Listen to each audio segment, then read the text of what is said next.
Olá, muito boa noite para todo mundo. Sem ter paradeiro no chão desse sertão brasileiro, a comitiva do Terra Viva DBO na TV vai cortando estrada, levando boiada e tocando a vida em frente, conhecendo gente da melhor qualidade, levando amizade e trazendo saudade, armando e desarmando a rancharia e fazendo um apanhado cotidiano do que foi visto e registrado nesse nosso mundão largado. E para começar então mais uma reunião novidadeira, a gente anuncia a apresentação da prosa brideira do dia. Em assunto que carece de prazo maior de ouvido e entendimento, como é o caso que está sendo passado neste momento e o que é que vai acontecer daqui para frente no comércio boiadeiro, o nosso aconselhamento é para que o companheiro pecuarista consulte primeiro um especialista, para não arriscar de dar algum passo errado no mercado. E foi justamente para isso que a gente criou e apresenta agora a nossa sessão Mercado Futuro. Confira.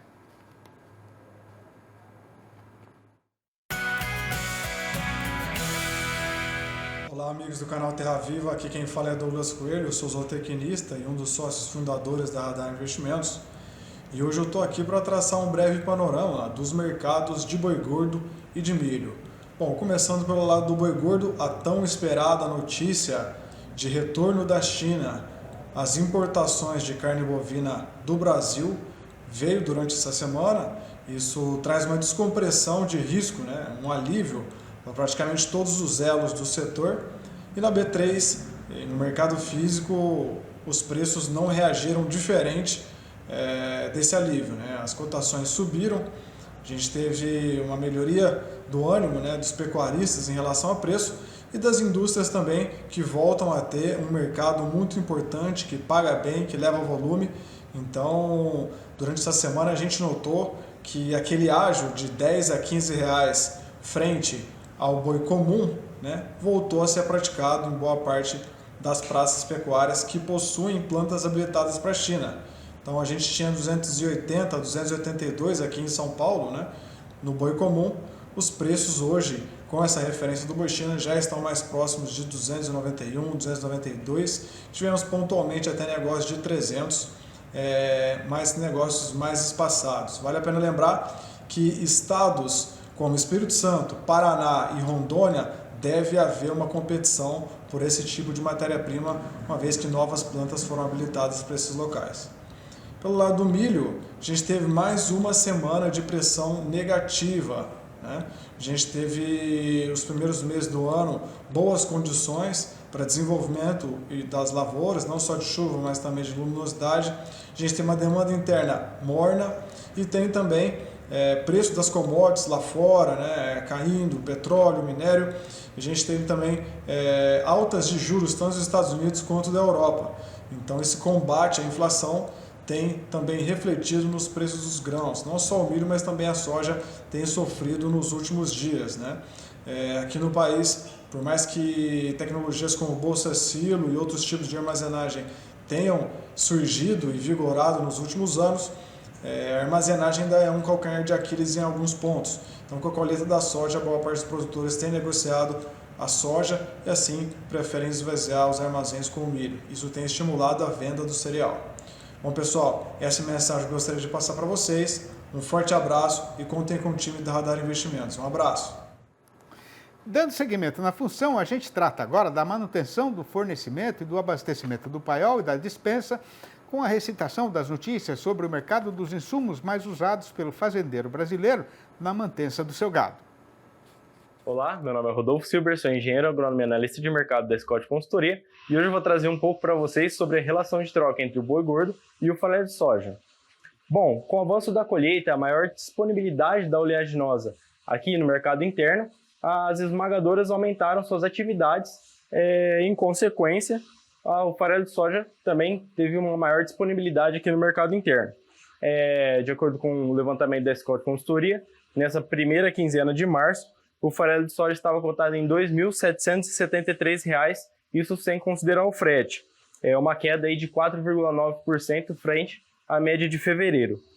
Já com relação ao boi gordo, com o caso da vaca louca típica, a cotação para arroba caiu em São Paulo, isso caiu 0,9% comparado aí, com fevereiro, e isso fez com que a queda maior para o farelo de soja frente à menor queda para a arroba do boi gordo, melhorou a relação de troca para o produtor. Hoje, então, considerando a Praça Paulista, a relação de troca está em 10,2 arrobas de boi gordo para 1 tonelada do farelo de soja. Comparando, então, com o ano passado, nesse mesmo período, a relação de troca está 13,4% pior. Agora, o que a gente deve observar para o futuro próximo aqui? O aumento do biodiesel no diesel vai, por consequência, aumentar o esmagamento do farelo de soja, e o esmagamento da soja e, por consequência, a disponibilidade de farelo aqui no mercado interno. Isso pode pressionar as cotações agora no curto período. Um ponto que a gente deve se atentar também é olhar para a Argentina, que com as reduções na produção vai haver uma redução no esmagamento, uma redução na oferta do farelo de soja, e isso pode trazer uma demanda extra aqui para o Brasil, olhando aí para o ponto de vista da exportação. Isso então pode segurar um pouco as quedas para o farelo, e também a gente deve observar a arroba do boi gordo, o comportamento dela. Se a arroba do boi gordo subir agora no curto período e o farelo de soja continuar caindo, essa relação de troca vai aumentar ainda mais. Por hoje era isso, obrigado e até a próxima. E com a licença dos companheiros e companheiras boiadeiros, a gente vai fazer aqui um intervalo ligeiro que vai demorar bem menos do que o tempo que o Saci gastaria para trançar a crina do meu alazão de montaria. E o Terra Viva DBO na TV volta já, é só aguardar. O companheiro boiadeiro e a amiga pecuaristas que estão na correria de todo dia, pelejando para dar conta desse tanto de serviço, nem devem ter reparado nisso. Mas o caso é que, com o tempo correndo mais ligeiro do que o cavalo rei dos parelheiros, o verão já acabou, o outono começou e agora não demora para a chuva parar e o pasto começar a secar. É nesta hora que a situação começa a ficar complicada para os fazendeiros e fazendeiras do Brasil inteiro, porque com a estiagem fazendo estrago na pastagem, é certo que a alimentação da boiada vai ficar prejudicada. Mas uma providência que pode ajudar a resolver esta questão é o plantio de mais do que uma variedade de capim na propriedade.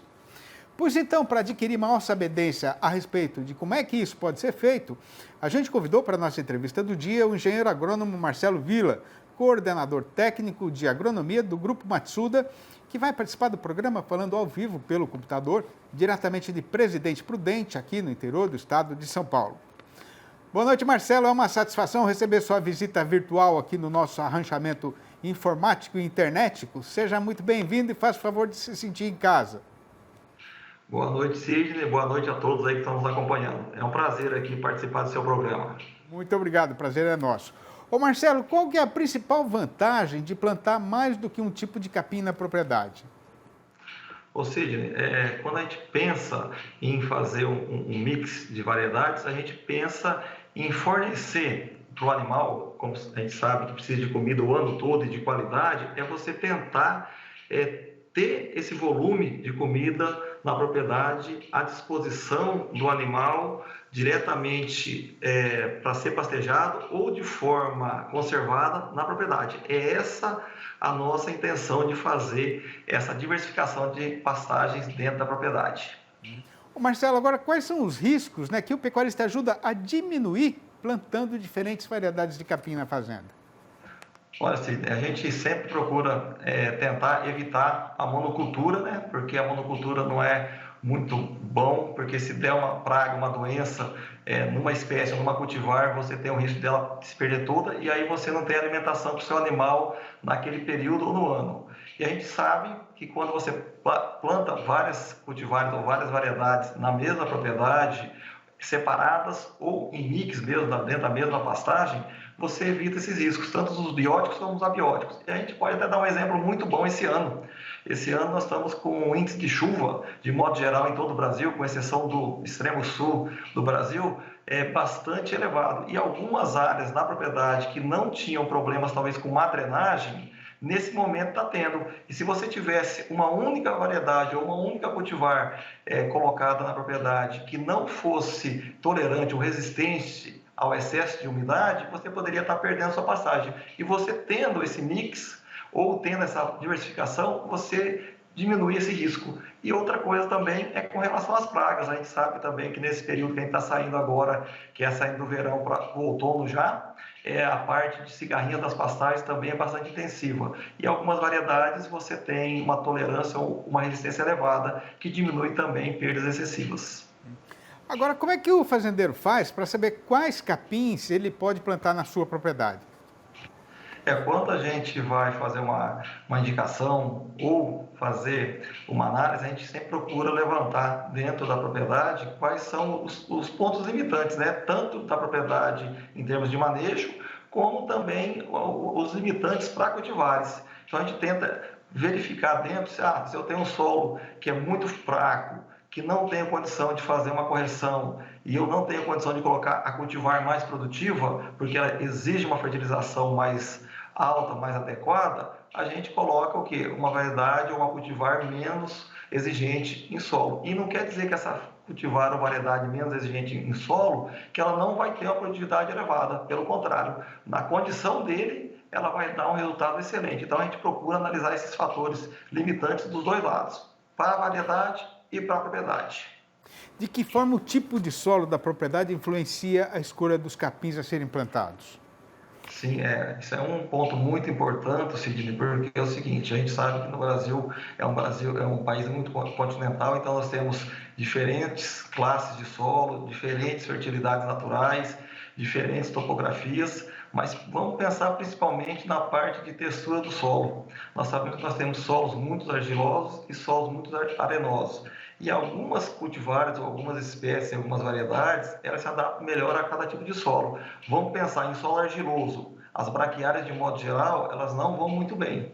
Em solos mais arenosos, elas já vão bem. Em solos argilosos, os pânicos, de modo geral, se desempenham melhor. Então, a gente procura, dentro dessa análise conjunta aí na propriedade, de indicar para cada cenário dentro da fazenda o melhor tipo de cultivar ou de espécie a ser implantado, porque a gente sabe que na propriedade a gente tem também uma variação muito grande de solos. Ô Marcelo, agora tem capim que é para pastejo direto, né? Outros servem para cortar, servindo coxo. E outros ainda podem ser usados para fazer silagem. Como é que o fazendeiro vai organizar essa complicação toda na sua propriedade? Olha, se ele tiver um bom planejamento estratégico aí, ele consegue trabalhar. Mas hoje, a gente também, para evitar justamente você ter um capim para corte, ter um capim para pastejo direto, ter outro capim só para poder cortar, a gente tem aqueles capins de dupla aptidão, aonde você pode estar trabalhando com ele em determinada época do ano, pastejando diretamente, então ele vai estar com o animal em cima desse capim comendo. Quando você tiver um excedente de produção e você não tiver o animal para poder estar pastejando diretamente, você pode estar lançando mão de cortar ele e servir no coxo, cortar ele ou fazer uma ensilagem, ou também posso plantar ele com esse objetivo de fazer a ensilagem e vendo que eu vou precisar de colocar os animais em parte da área, eu acabo colocando ele nesse capim. Mas se ele também tiver a intenção de fazer o capim só para corte ou só para pastejo direto, também dá. Um planejamento bem adequado, uma orientação boa, ele consegue fazer. Agora, quando é que vale a pena fazer consórcio, né, de forrageiras diferentes na mesma área, Marcelo? A gente trabalha na seguinte opinião, que o consórcio de forrageiras na mesma área, ela é sempre viável, tá? Onde que a gente fala que tem algumas ressalvas? Quando você vai fazer um consórcio de uma forrageira, vamos pensar numa gramínea, consorciado com uma leguminosa, e você tem uma área que tem muito problema com erva daninha e você vai precisar de fazer algum trato cultural com herbicida que vá afetar essa leguminosa principalmente, aí sim a gente indica você não utilizar. Mas de modo geral, devido aos vários pontos positivos que tem o consórcio dessas gramíneas e leguminosas, a gente sempre indica que você consegue fazer ela praticamente em 100% da propriedade. Muito bom. Marcelo, queria agradecer demais a sua participação aqui no programa e mandar um abração aí para você, para toda a turma da Matsuda e até uma próxima ocasião. Obrigado, viu, Marcelo? Sim, eu que agradeço aí e uma boa noite a todos e muito obrigado pelo convite. Até a próxima. Tendo trazido a boiada em marcha sossegada até este ponto da parada, a comitiva pede a licença dos companheiros para fazer aqui mais um intervalo ligeiro, aproveitando a sombra dessa gameleira copada, deixando então a parte derradeira da função reservada para a discussão do caso que foi passado com o boi gordo, que tem hoje a seguinte manchete chamadeira. No primeiro dia inteiro, depois da reabertura da porteira da China para carne bovina brasileira, o comprador do frigorífico exportador já está de novo no trecho campeando gado terminado para fornecer para o mercado chinês. E a nossa praça boiadeira já está outra vez largada na subida da ribanceira. O Terra Viva DBO na TV volta já. Aguarde. A rotina de engordar e vender boiada ensina que, para não ter decepção na hora de fazer a negociada, nem perder alguma boa oportunidade, o caboclo tem de andar sempre armado de informação de qualidade sobre a realidade do mercado. E para dar atendimento a esta precisão, a gente passa a fazer agora um relato dos fatos acontecidos com o boi gordo e de qual foi a variação da sua cotação.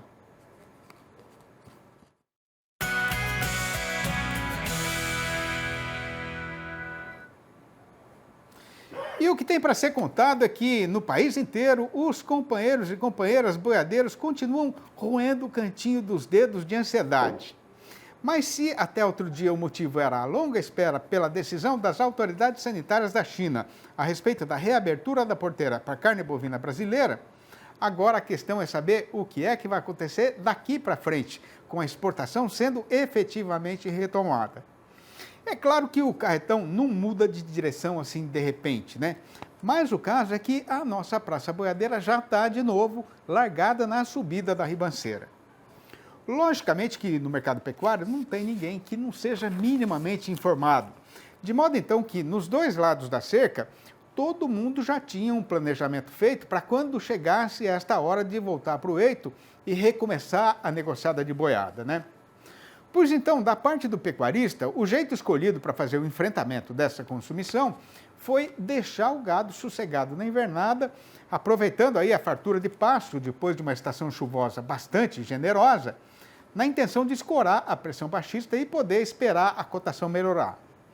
Já a indústria passou esses tantos dias que durou a suspensão da exportação, pelejando em primeiro lugar para diminuir o estoque de mercadoria guardado na câmara fria, parando de comprar gado terminado e deixando encurtar a programação. Com isso, o dono do frigorífico conseguiu, numa tacada só, derrubar pelo menos um pouco o preço do produto que ele compra no mercado, que é a arroba do boi, né? E, ao mesmo tempo, não deixar desvalorizar tanto aquilo que ele vende, que é a carne no atacado. Mas se até aqui isso resolveu a situação, de agora para frente o caso vai ser diferente. De qualquer maneira, a amiga fazendeira não deve esperar uma corrida desembestada do comprador atrás de boiada, porque, sendo esperto do jeito que ele é, o mais certo é que o sujeito volte para o eito devagar, pisando leve no chão, para não levantar muita poeira na hora de recomeçar a negociação. Se ele vai ter ou não sucesso nessa intenção, vai depender primeiramente da demanda aqui no nosso próprio terreiro, que ultimamente anda meio desanimada, né?